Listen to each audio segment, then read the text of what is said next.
Now, to go along with the 9 structural subsystems of all games, I have some essential questions you can ask yourself about your game. You don't have to do this at first, but sooner or later you're going to answer these questions, if only by default. Now, I confess, when I made up this list, I was thinking more in terms of games that have human opposition than in terms of games that are single player, where the computer or some other programming method provides an opposition but nothing like human opposition. Nonetheless, many of these questions apply just as well to those kinds of games. So, first we have questions that are yes/no questions or only have a few possible answers.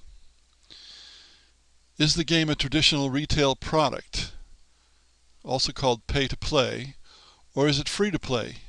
This makes a big difference in how you design it. What is the genre of the game? That's perhaps more important in video games, where people expect games to fit into particular genres. But it also is important in tabletop games in how you design the game, because a card game, for example, is quite different from a board game, which is quite different from a role-playing game. And of course, genres in tabletop have to do with format, where genres in video games have to do with the kinds of things that the player is doing in the game. The next question, is it competitive, collaborative, or cooperative?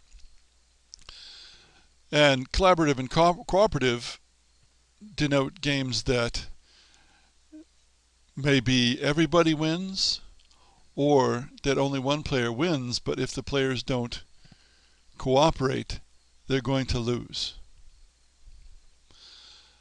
The next question, is it symmetric or asymmetric? And I have a separate video about that. Is it zero-sum or non-zero-sum?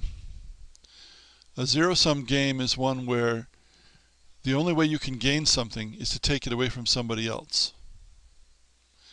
And when somebody loses something, somebody else gains it. So, traditional games are not zero-sum games. In chess, you're constantly losing things. You rarely gain something. But in a game like diplomacy, there are 34 supply centers on the board, and each of those supports a unit. So there are a maximum of 34 units in a game, armies and fleets. The only way you can get more is to take supply centers away from someone else, and then they have less and they lose units. That's a zero-sum game. It makes a big difference in how the game's designed and in how it's played. Another question, how many sides in the game, especially how many human sides, and how many human players? That makes a big difference in how the game is designed. Is the game an emergent or rules-dominant game, or a role assumption story-dominant game? Rules-dominant games tend not to have stories, at least not stories that are imposed upon the game. Rules-dominant games tend not to be games where you fulfill a particular obvious role, especially where you have an avatar of some kind. And then the role assumption story-dominant games, usually you have an avatar who is usually a human or humanoid, and there's some story involved. It makes a big difference again in how you design the game. Now we have questions where there's a spectrum. There's a wide range of possibilities from one extreme of the spectrum to the other. For example, how big and how long will the game be? Well, you can have a game that lasts 100 hours. You can have a game that lasts 10 minutes. And you can be anywhere in between. And this makes a big difference to who your target audience can be and how you design the game. How complex is the game? I happen to think games should be made as simple as possible. But if you're making a puzzle-like game, then you might like complexity. In any case, you have to decide, how complex is this game going to be? If you're making a game for 6-year-olds, it can't be very complicated. If you're making a game for hardcore adult gamers, it can be a lot more complicated. What is the level of action or granularity? Is the level of action individual people? Is the level of action military units? Is the level of action companies? What are the things that the players generally look at and consider and deal with? That's the level of granularity. What is the role of chance? How much does chance play a part in the game? This is obviously a very important question. There are many people who play video games who don't want chance to play a part at all. They want everything to be determined by their physical skills and by their quickness of mind.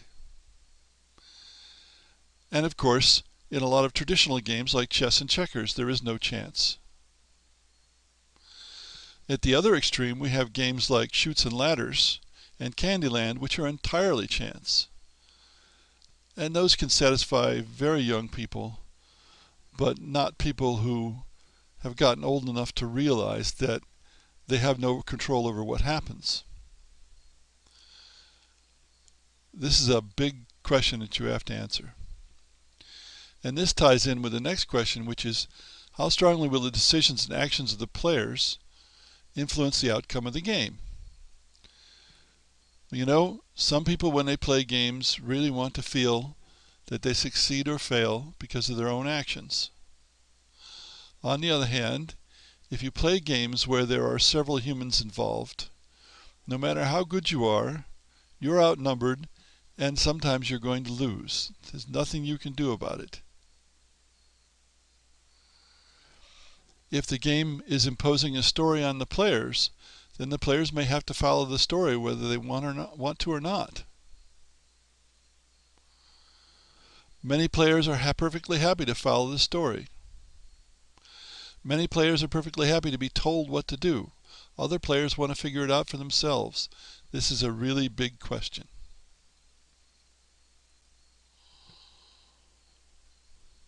Which kind of skill does a player need to use?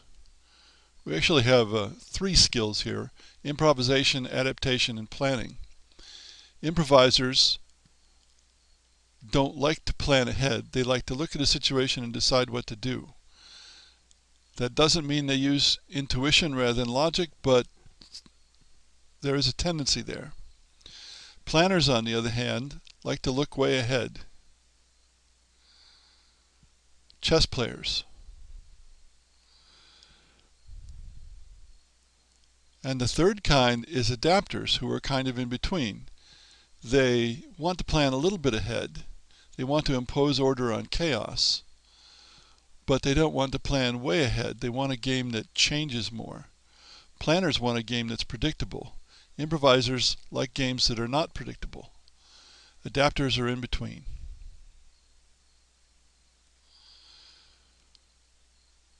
The next question is, which kind of skill does a player need?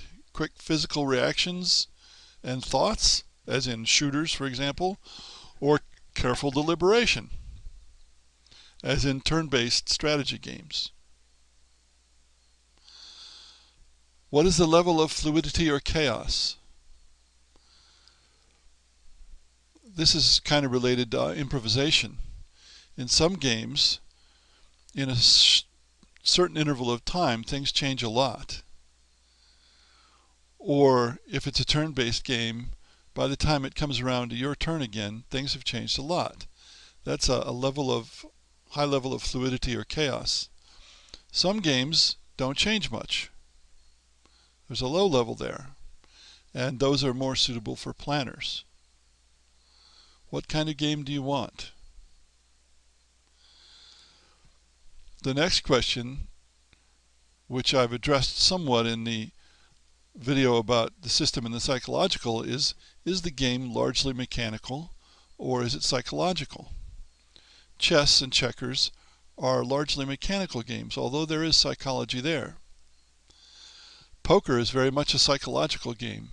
The mechanics are very simple, they're easy to master, but some people figure out the psychology much better than others, and they're the ones who succeed. What sort of game do you want? Here are some other questions. What is the outstanding mechanism involved? If you can't say what the outstanding mechanism in your game is, perhaps you have a problem. Maybe there's two outstanding mechanisms, but when you come down to it, most games are pretty simple overall. What are the dynamics of being ahead or behind in the game? Well, this applies mainly to games where there's human opposition. But if it's too easy to attack the leader, you have a game that has leader bashing and nobody wants to be the leader, which is a faintly ridiculous situation. On the other hand, you can have games where people turtle, where they hide out and let everybody else fight, and that's no good either. You have games where you have a runaway leader because it's too hard to attack the leader, and so the leader gets a little bit of a lead, the lead snowballs, and the other players can't do anything about it, which is no fun. You need to find some compromise for that. A big question in the long run is, what phases does the game naturally fall into?